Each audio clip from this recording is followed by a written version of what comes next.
Very good morning मेरे बच्चा party. कैसे सभी लोग?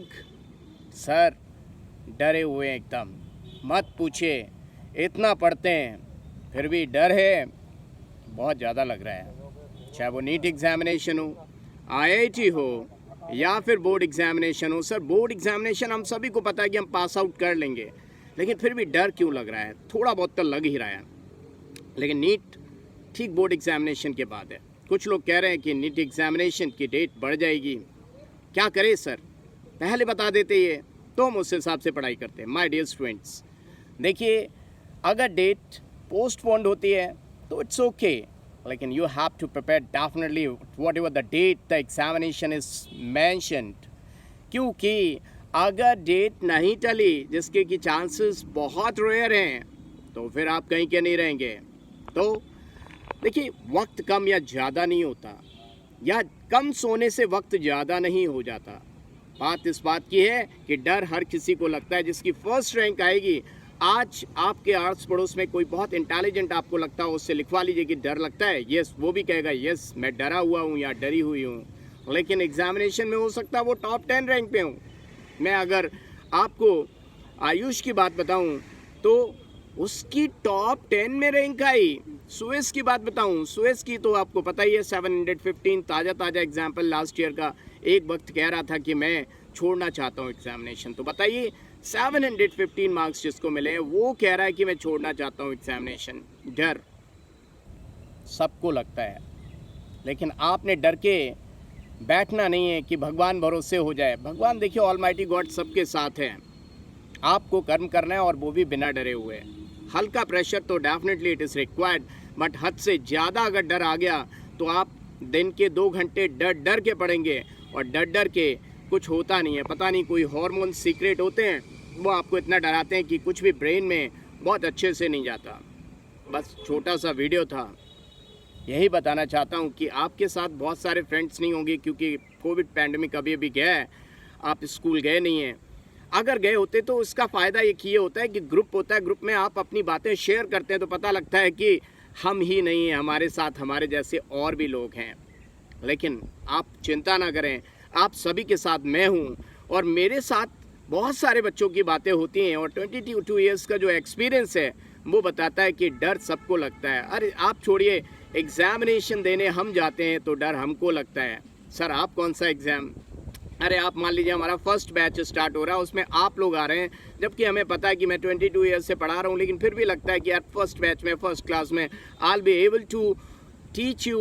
मतलब टीच यू तो ठीक है, whether I will be able to explain each and everything to all the students, क्योंकि हर बच्चे को समझाना इट्स नॉट पॉसिबल। लेकिन यस, एक अच्छा teacher he or she always try to give his or her best, और डेफिनेटली हर बच्चा तारीफ़ करता है। लेकिन फिर भी मुझे लगता है कोई ना कोई बच्चा ऐसा ज़रूर रह जाता होगा जिसकी एक्सपेक्टेशन हमसे जितनी होती है शायद उतना ना मिल पाता हो। बस हर बार हर दिन इसी बात का हमारा भी एग्ज़ामिनेशन होता है। ये बात हर टीचर आपको नहीं बोलेगा, लेकिन एक डेडिकेटेड और जो टॉप 10 में रैंक रहने वाला टीचर है, फर्स्ट रैंक लाने वाला टीचर है, वो डेफिनेटली अपने एक भी बच्चे को निराश नहीं देख सकता। और वो अगर निराश है तो टीचर अपने आप को फेल मानता है। तो सोचिए, आपके सामने ये मुस्कुराता हुआ आपका एचएसपी हर दिन एक एग्ज़ामिनेशन क्वालिफाई करता है, वो भी फुल मार्क्स के साथ। तो आप डरिए नहीं। क्यों? क्योंकि हर किसी की स्थिति एक जैसी है, राइट?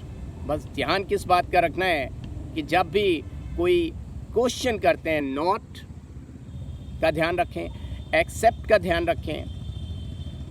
और तीसरी चीज़, एक बार बच्ची ने बताया, सुहानी नाम की बच्ची है, कि सर, और भी बच्चों ने बताया लेकिन पहले उसने मेंशन किया, सर एक बार तो ये आ गया, which of the following is not incorrect. अब देखिए, नॉट इनकरेक्ट की आदत आपकी नहीं है तो आप क्या सोचोगे पेपर में? नॉट इनकरेक्ट मतलब एक तो पहली प्रेशर होता है, और not incorrect word it's not tough, but definitely जब हम परेशानी में होते हैं तो कोई शब्द जो अजनबी सा होता है वो हमें बहुत परेशान करता है। तो not incorrect means which one is correct. चाहता तो एग्जामिनर दे देता, लिखने की ज़रूरत ही क्या था, लिख देता विच वन इज़ करेक्ट, लेकिन वो चाहता है कि क्वेश्चन को इम्पोर्टेंस दी जाए।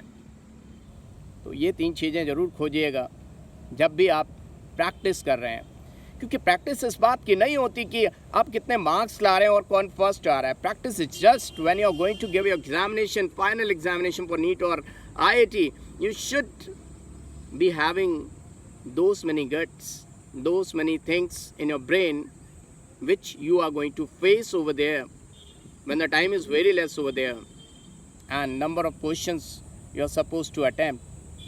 Why to say number of questions? All the questions you have to attempt. तो उसकी प्रैक्टिस करते हैं। और ऐसा भी नहीं कि यहाँ के आपके 100 मार्क्स कम आ रहे हैं तो वहाँ भी आपके 100 मार्क्स कम आएंगे, आपके पार्टनर के कम आ रहे हैं आपके ज़्यादा आ रहे हैं तो ऐसा ही होगा, या आपके कम आ रहे पार्टनर के ज़्यादा आ रहे हो तो ऐसा ही होगा, कुछ भी हो सकता है।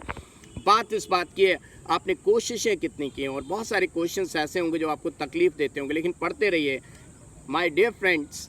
डेफिनेटली वहाँ ऑप्शंस का मतलब ये होता है कि आपके पास अगर नॉलेज है 50% भी उस बात की, उस कॉन्सेप्ट की नॉलेज है, उस कॉन्सेप्ट से आप होकर गुजरे हैं। जो डेटा दिया हुआ है जरूरी नहीं सारा डेटा आप याद करें, कुछ डेटा आपके दिमाग में है, कुछ स्ट्रक्चर्स आपके ब्रेन में है। तो definitely my dear students, examination के वो options they are going to help you a lot. 100% सही आंसर आएगा, and that's why in the MCQ questions you are going to deal with, यहाँ पे ऑप्शंस ही आपकी बहुत मदद करते हैं। लेकिन मैं ये बिल्कुल भी नहीं कह रहा हूँ कि आप छोड़ दें। You have to go through NCERT definitely. आपको अगर आइडिया है then only you will be able to do those questions with full confidence. And practice makes everyone perfect. First try to get accuracy. Don't think right now for the speed. Once you are accurate, your accuracy is there. Accuracy is responsible for the speed. Speed is never responsible for the accuracy. If you are full 100% confident about the concept, that only will give you speed. Okay? So all the best. फिर मिलेंगे पढ़ते पढ़ते। अगर आप channel पे नए हैं तो लाइक एंड सब्सक्राइब तो बनता है यारो, है ना। चलो।